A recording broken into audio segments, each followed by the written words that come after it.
Welcome to my channel AKSC. We learn, we grow. Please subscribe to my channel and click the bell icon to get future notification. Don't forget to hit the like button. Hello everyone, इस video में मैं discuss करने वाला हूं Ellingham diagram. Metallurgy के अंदर एक बहुत ही इंपॉर्टेंट पार्ट है, वो है एलिंगम डायग्राम, जहां थर्मोडायनेमिकली हम ये मालूम करते हैं कि क्या इस मेटल ऑक्साइड को कार्बन से रिड्यूस किया जा सकता है या फिर इस मेटल ऑक्साइड को क्या किसी और मेटल से किया जा सकता है रिड्यूस। तो ये जो है एलिंगम डायग्राम बताएगा। इसके लिमिटेशंस भी हैं, वो हम सेपरेटली डिस्कस करेंगे।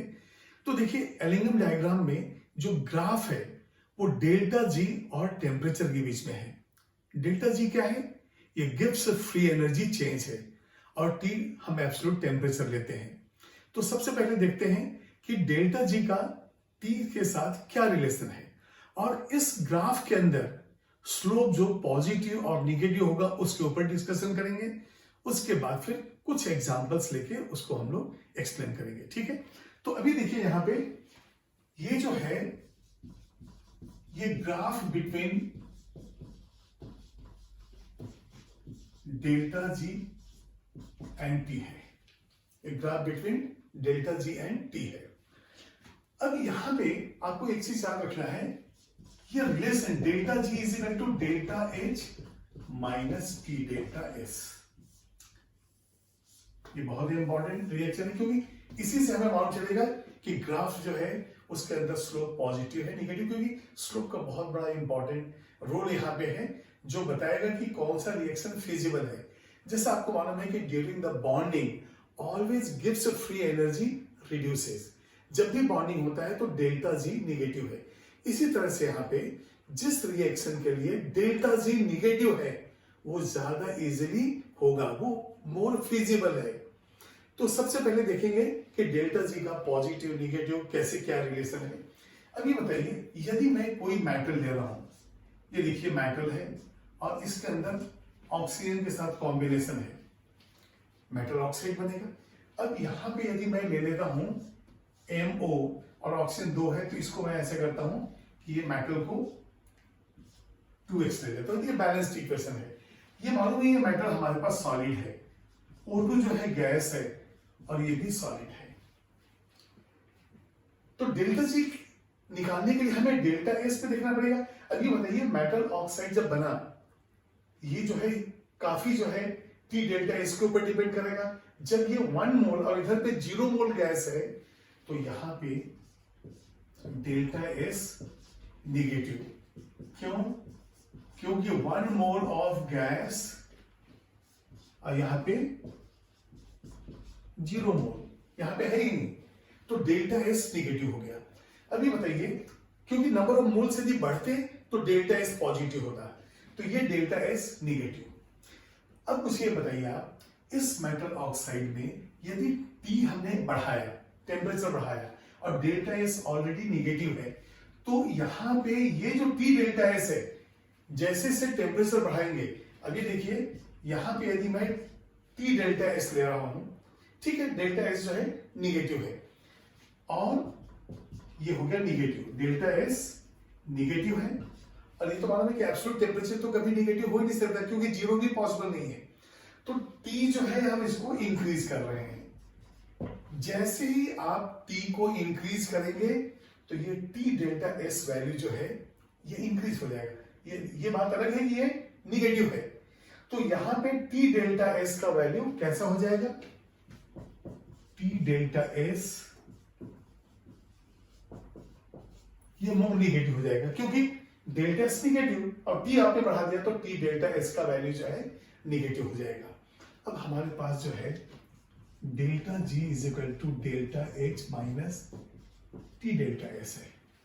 ठीक है, तो जब आपने टी डेल्टा एस को मोर निगेटिव कर दिया तो वहां पे डेल्टा जी जो ग्राफ है, यहां पे y is equal to mx plus C के फॉर्म में यदि आप लिखते हैं, और वो T delta S already negative है और वहां पे ऑलरेडी माइनस साइन है, इसका मतलब वो फैक्टर जो है उसके अंदर स्लोप कैसा हो जाएगा?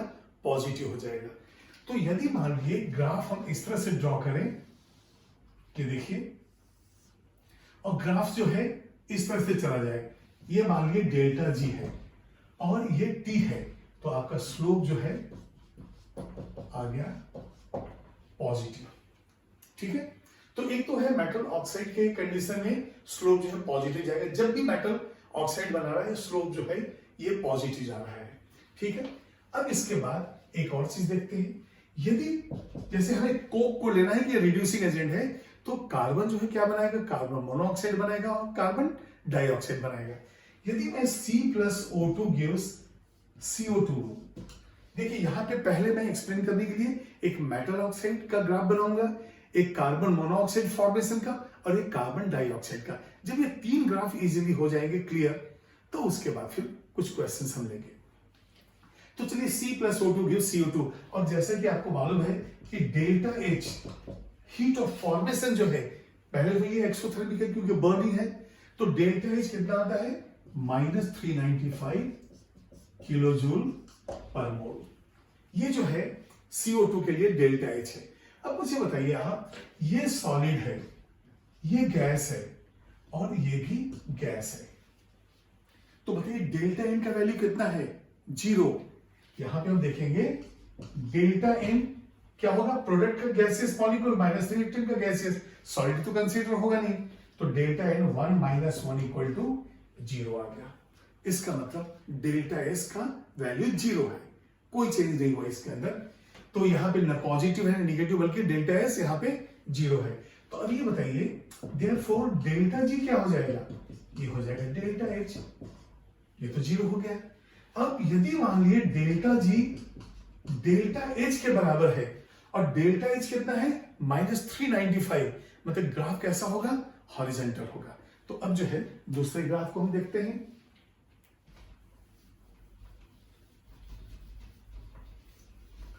यहां पे ग्राफ जो है तीन ग्राफ बना के और तीनों को फिर मर्ज करेंगे और फिर देखेंगे एक ग्राफ के अंदर तीनों कैसे होंगे।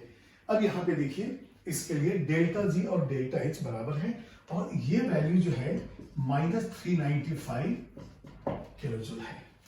ठीक है, अब यहां पे देखिए, यदि मैं डेल्टा जी का वैल्यू यहां पे 0 लेता हूं, तो इसका मतलब नीचे तो नेगेटिव ही है, तो ये देखिए -100 -200 -300 -400 -500 -600, ऐसा डेल्टा जी जो है ये किलोजूल पर मोल का वैल्यू है। ठीक है, अभी बताइए ग्राफ मैं ले रहा हूं CO2 के लिए जिसमें डेल्टा H और डेल्टा H दोनों बराबर है, तो डेल्टा G और डेल्टा H दोनों बराबर है। तो ये देखिए, ये ग्राफ में 300 लिया हूं और ये 400 है और हमारा वैल्यू है 395, इसका मतलब मैं ग्राफ यहां ले सकता हूं। ये देखिए, ये वैल्यू है 300, ये वैल्यू है 400, तो मैं यहां पे ले सकता हूं। अब ये बताइए ग्राफ कैसे जाएगा, ऐसा हॉरिजॉन्टल जाएगा। क्यों, डेल्टा जी का वैल्यू भी उतना ही है, डेल्टा एच का वैल्यू भी उतना ही है, तो यहां पे डेल्टा जी डेल्टा एच -395 किलोजूल पर मोल आ गया, तो दोनों बराबर, इसलिए ये जो है हॉरिजॉन्टल ऐसे जाएगा।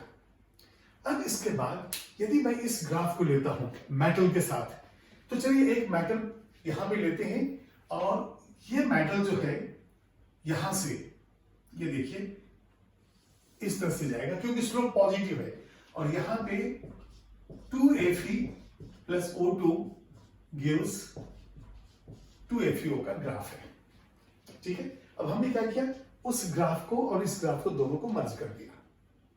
ठीक है, अब इसके बाद देखते हैं कि C+O2 से जब CO बनेगा तो वहां क्या होगा, स्लोप कैसा होगा। तो यहां पे C+O2, तो 2C+, ये इस तरह से हमने ले लिया, ये हो गया 2CO, ये देखिए ये 1 मोल है और यहां पे 2 मोल हो गया, ये भी गैस है। यहां पे डेल्टा एस पॉजिटिव हो गया, डेल्टा एस पॉजिटिव है।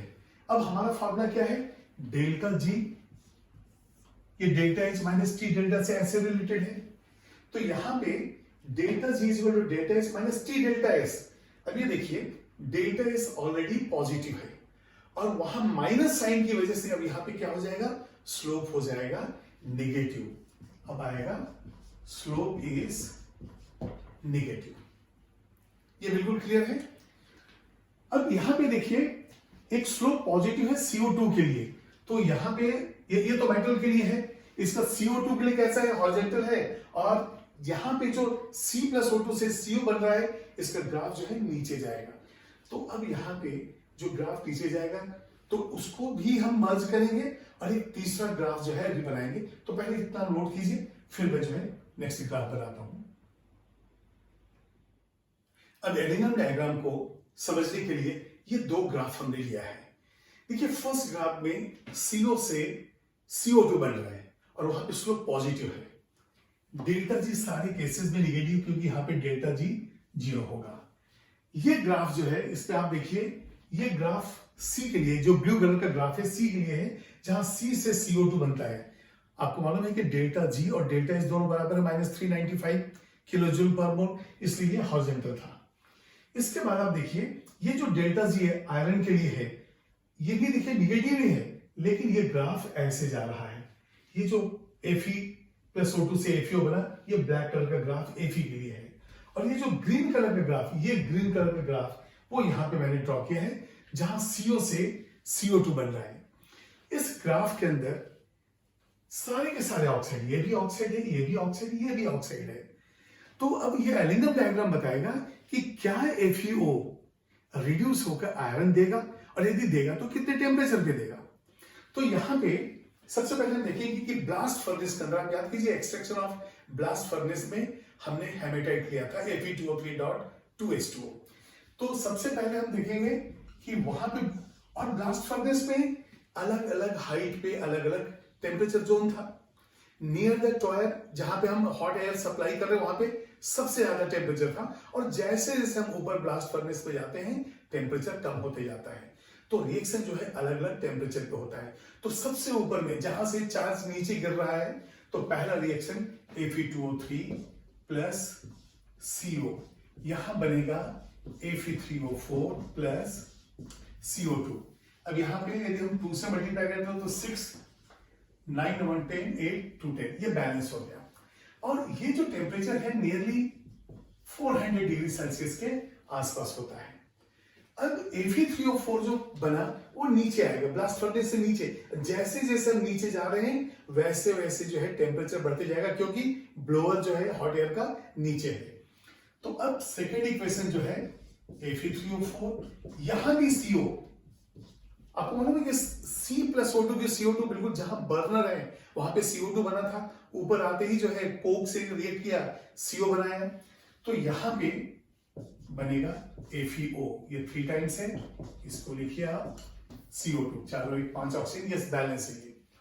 अब ये नियरली जो है 500 टू 600 डिग्री सेल्सियस ऐसा मान के चलिए कि उस टेम्परेचर जोन में ये हो गया। ये अप्रोक्सीमेट वैल्यू मैंने दिया है।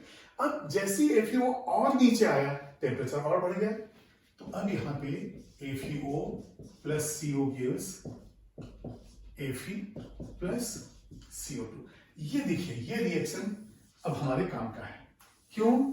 बाकी रिएक्शन ऑलरेडी हो चुका, और जब आयरन बनने की नौबत आई तो फिर हमने देखा कि ये तो FeO प्लस CO है, इसका मतलब वो ग्राफ है, ये जो ग्राफ है उसके लिए FeO प्लस CO हो गया।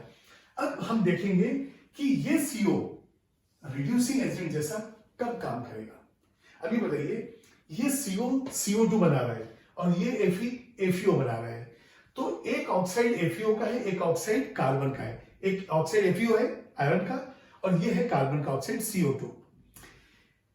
जब एक ऐसा टेम्परेचर मिले जिसके अंदर CO2 का, जो आप देख रहे हैं कि FeO का जो है टेम्परेचर जहां पे कम होगा, वहां हमें ये देखना है कि उस टेम्परेचर पे क्या CO2 जो बन रहा है इसके लिए डेल्टा जी नेगेटिव है या नहीं है। अब यहां पे देखिए, यदि मैं ये टेम्परेचर ले रहा हूं, ये देखिए एक ऐसा टेम्परेचर लिया जिसके अंदर ये आयरन का है। देखिए हमारे पास ग्राफ जो है ये, और ये जरूरत है हमें। तो ये देखिए यहां से इतना निगेटिव हुआ, मतलब ऑलरेडी निगेटिव है, और CO के केस में, CO से CO2 बनने के केस में ये और निगेटिव है। तो सबसे ज्यादा निगेटिव है इसमें। तो ये जो निगेटिव है इसका मतलब हो गया इस टेम्परेचर जोन में, ये देखिए कम टेम्परेचर का एरिया है, ये देखिए यहां पे इंटरसेक्ट कर रहा है। इस इंटरसेक्शन में आप देखिए कि इसके बाद जो टेम्परेचर है उसमें FeO का बनना ज्यादा निगेटिव है, क्योंकि आपका ये रेफरेंस ये है, इससे ज्यादा निगेटिव है, इससे ये कम निगेटिव है। तो जो ज्यादा निगेटिव है वो ज्यादा फिजिबल, मतलब हायर टेम्परेचर पे जो है ये Fe+O2 FeO बनेगा। लेकिन यदि आप इसके टेम्परेचर को इधर लेते हैं, इस टेम्परेचर के नीचे, तो यहां पे देखिए यहां से जो निगेटिव वैल्यू आएगा किसका, FeO बनने का, उससे ज्यादा निगेटिव वैल्यू आ रहा है किसका, CO2 बनने का। देखिए जिसका डेल्टा G ज्यादा निगेटिव होगा वो फिजिबल होगा। यदि मैं यहां पे इस टेम्परेचर की बात करूं, इस टेम्परेचर की बात, तो आप देखिए यहां ब्लैक कलर का जो ये है ये FeO से रिलेटेड है, इसका डेल्टा G कम निगेटिव है। लेकिन ये जो ग्रीन कलर का CO2 बनने का, ये CO2 बनने का, इसका ज्यादा निगेटिव है। तो जो भी टेम्परेचर है, अभी देखिए इंटरसेक्शन यहां हो रहा है, इस इंटरसेक्शन के इधर लो टेम्परेचर पे ये रिएक्शन पॉसिबल है। ये आपको समझ में आ रहा है। तो ये FeO प्लस CO ये जो है इस तरह से जो है 700 के आसपास जो है टेम्परेचर आता है और यहां पे ये पॉसिबल है। तो इस ग्राफ के लिए हमें डेल्टा G निगेटिव दोनों का ही कंपेयर करना है। अभी बताइए यदि मैं टेम्परेचर को इधर कर दूं ज्यादा, ये टेम्परेचर में ले लूं, तो इस टेम्परेचर में क्या हो रहा है, FeO फॉर्मेशन ज्यादा निगेटिव है, ये देखिए यहां से हम कंपेयर करते हैं, और इसका फॉर्मेशन कम निगेटिव है। इसका मतलब हाई टेम्परेचर पे FeO जो है स्टेबल है। तो FeO से Fe करने के लिए, चेंज करने के लिए हमें कम temperature zone, low temperature zone ही चाहिए हमें। तो ये जो है FeO प्लस CO से Fe एंड CO2 मिल जाता है। तो इस ग्राफ के अंदर ये Fe2O3 Fe3O4 नहीं है, इस ग्राफ के अंदर सिर्फ Fe एंड CO है। और याद कीजिए नियरली 700 डिग्री सेल्सियस के आसपास ये टेम्परेचर आता है। तो ये जो है 700 के आसपास जो है ये आ रहा है, क्योंकि यहां जो है टेम्परेचर ये ज्यादा है। तो जो इस तरह का टेम्परेचर इधर पे आएगा वो हमारा जो है फिजिबल रिएक्शन के लिए सुटेबल कंडीशन है। तो हम देख रहे हैं कि FeO will get reduced to Fe, और वो ग्राफ जो है जहां पे डेल्टा G निगेटिव ज्यादा है CO2 फॉर्मेशन का, FeO फॉर्मेशन का निगेटिव थोड़ा सा ऊपर है, जहां ज्यादा निगेटिव है वो फिजिबल है। तो आप देख रहे हैं कि हॉरिजॉन्टल लाइन से FeO बनने का ये है और CO2 बनने का ये, मतलब CO2 ज्यादा फिजिबल बनना, तो CO2 कब बनेगा, जब ये रिएक्शन होगा।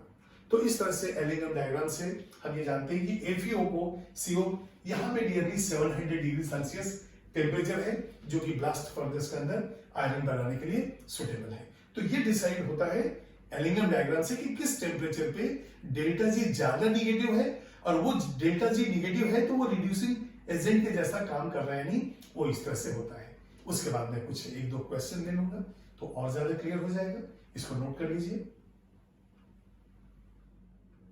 अब मैं ये क्वेश्चन डिस्कस करने वाला हूं जो एलिंगम डायग्राम के ऊपर है। तो पहले आप वीडियो को पॉज कीजिए, इस क्वेश्चन को नोट कीजिए और थोड़ा सा जो है रिमाइंड करके देखिए कि क्या आपका कंटेंट है एलिंगम डायग्राम पे और क्या आपका आंसर आ रहा है। आप ट्राई कीजिए, थोड़ी देर के बाद मैं इसका डिस्कशन करता हूं। आई होप आपने वीडियो को पॉज करके जो है देख लिया है और कुछ से कुछ कंक्लूजन में तो आप निकल ही आए होंगे कि ये हमारा आंसर है। देखिए वन करेक्ट आंसर का है, लेकिन इसमें ऑल भी है, तो हमें ईच एंड एवरी स्टेटमेंट को चेक करना है। From Ellingham diagram the correct statement is, तो सबसे पहले ये जो तीन ग्राफ है उस पे ये तीन इक्वेशंस हैं। तो हम क्या करेंगे, first graph, second graph, third, इनके इक्वेशन लिखेंगे। फर्स्ट ग्राफ में क्या है, 4CO plus O2 gives 2CO2, ये Cu है, 4Cu plus O2 gives 2CO2। इसका सेकंड ग्राफ है, ये सेकंड ग्राफ ब्लू, तो ये हो गया 2C plus O2 gives 2CO। और ये देखिए थर्ड ग्राफ ऐसे। अब ये जो ग्राफ अचानक चेंज होता है इसका मतलब वहां पे फिजिकल स्टेट चेंज हो रहा है, फेज चेंज हो रहा है। यदि अचानक चेंज आया, फेज चेंज है, ये बिल्कुल आपको याद रखना है। कई बार पूछा जा सकता है कि किस टेम्परेचर में इसका फेज चेंज हो रहा है। तो चलिए देखते हैं Zn प्लस O2। तो ये थर्ड जो इक्वेशन है ये हमारा, ये देखिए थर्ड है, तो मैं यहां भी ले लेता हूं थर्ड, यहां हटा देता हूं, थर्ड यहां लिख देता हूं, और ये आपका है 2Zn plus O2 gives 2Zn। ये देखिए आपका ये बिल्कुल क्लियर है ये। तो ये ZnO बन गया, ये CO बन गया, CO2 बन गया। अब देखिए रिएक्शन तभी फिजिबल होता है जब फॉर्मेशन ऑफ उस ऑक्साइड को, क्योंकि देखिए एलिगम डायग्राम में हम ऑक्साइड लेते हैं और उसका रिडक्शन जो है या तो मेटल से या तो कार्बन से, ये हम कंपेयर करते हैं। यहां पे ZnO रिड्यूस होगा या CO2 रिड्यूस होगा, दोनों रिड्यूस होगा, उसके कंडीशंस के ही बारे में यहां पे डिस्कशन है। तो चलिए हम पहले देखते हैं एट टेम्परेचर अबव T1। देखिए ये T1 टेम्परेचर है, ये टेम्परेचर T1 है, और इस T1 पे हम देख रहे हैं कि first and second graph intersect कर रहे हैं।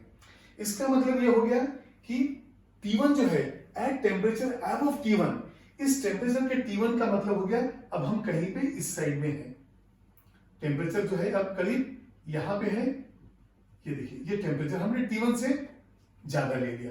अब देखिए यहां पे ये डेल्टा जी तो जीरो इधर होगा, डेल्टा जी जीरो, और यहां से इस ग्राफ पे ये इतना डेल्टा जी निगेटिव है, मतलब CO2 के लिए इतना डेल्टा जी, और इस CO के फॉर्मेशन के लिए ये देखिए इतना डेल्टा जी।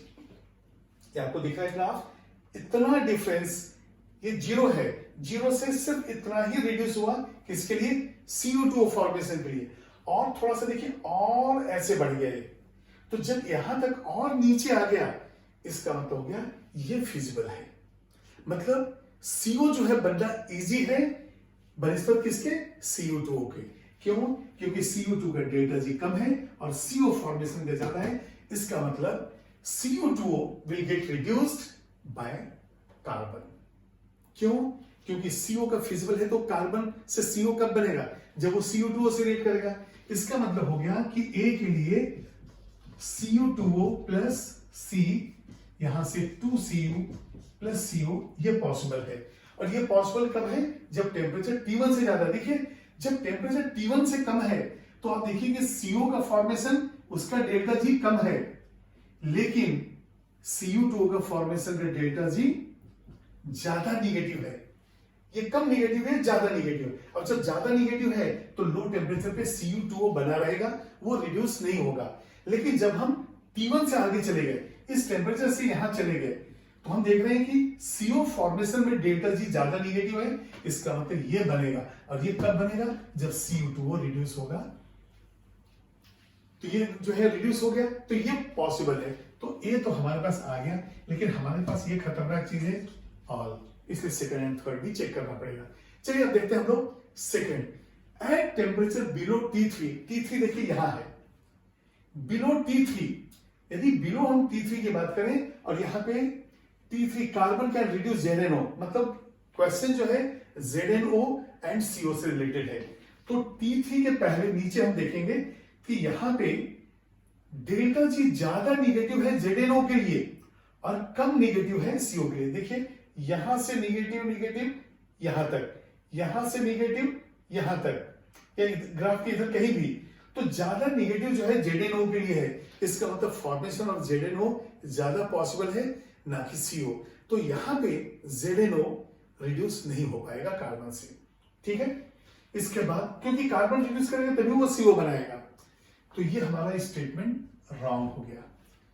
थर्ड देखिए, reduction of CO2 with carbon require high temperature when compared with ZnO।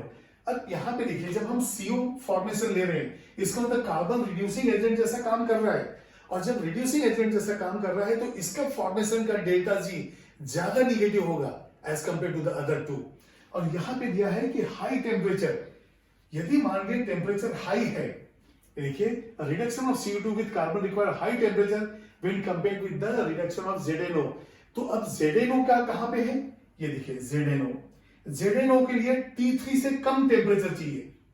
ZnO के लिए एट टेम्परेचर T3, ये below T3 carbon can reduce ZnO, तो आपने देखा कि ZnO के नीचे जो है, यहां तो ZnO का फॉर्मेशन पॉसिबल है, तो यहां रिड्यूस नहीं हो पाया। फिर यहां दिया है reduction of CO2 with carbon require high temperature when compared with the reduction of ZnO by carbon. तो यहां के कार्बन रिडक्शन के लिए हमें क्या चाहिए था, ये देखिए टेम्परेचर जो है ज्यादा चाहिए, तभी तो CO इधर होगा और ZnO यहां होगा, तो ये होगा। तो जब हम रिक्वायर कर रहे हैं कि CO2 का ज्यादा टेम्परेचर, तो CO2 यहां पे है। अब ये देखिए CO2 जब यहां है तो हमें ये ग्राफ देखना पड़ेगा कि ये ऐसे जा रहा है, तो यहां पे ही ये जो है CO2 से जो है CO बन सकता है, और ZnO तो यहां के बाद बनेगा। ये देखिए T3 के ऊपर लिए तो हम यहां पे T3 के बाहर जब गए तो ZnO और इसके ऊपर CO का ज्यादा, यहां से ZnO के लिए ये CO के लिए, तो CO के लिए ज्यादा है, तो मतलब T3 से ऊपर जब टेम्परेचर है तो जिंक ऑक्साइड रिड्यूस हो सकता है। लेकिन ये जो है CuO के लिए, CO2O के लिए ये बिल्कुल टेम्परेचर कम होना चाहिए। तो reduction of CO2 with carbon require high temperature जो है ये गलत हो गया। इससे टेम्परेचर कम होगा तब CO2O रिड्यूस होगा, इससे ज्यादा टेम्परेचर T3 से होगा तो ZnO रिड्यूस होगा, तो ये भी रॉन्ग हो गया। हमारा आंसर जो है ए है।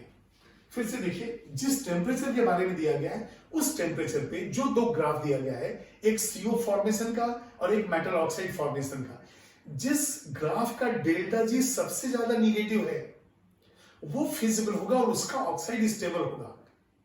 इसका मतलब हो गया कि वो ऑक्साइड बनने के लिए, यदि CO बनने के लिए डेल्टा जी ज्यादा निगेटिव है, तो CO कब बनेगा, जब कार्बन कोक या रिड्यूसिंग एजेंट जैसा काम करेगा। तो यहां पे हम लोगों ने इसको देखा कि कौन सा रिएक्शन किस टेम्परेचर पे फिजिबल है, तो जहां पे CO का डेल्टा जी ज्यादा निगेटिव है वो रिएक्शन फिजिबल होगा। टेम्परेचर हम कंपेयर कर सकते हैं।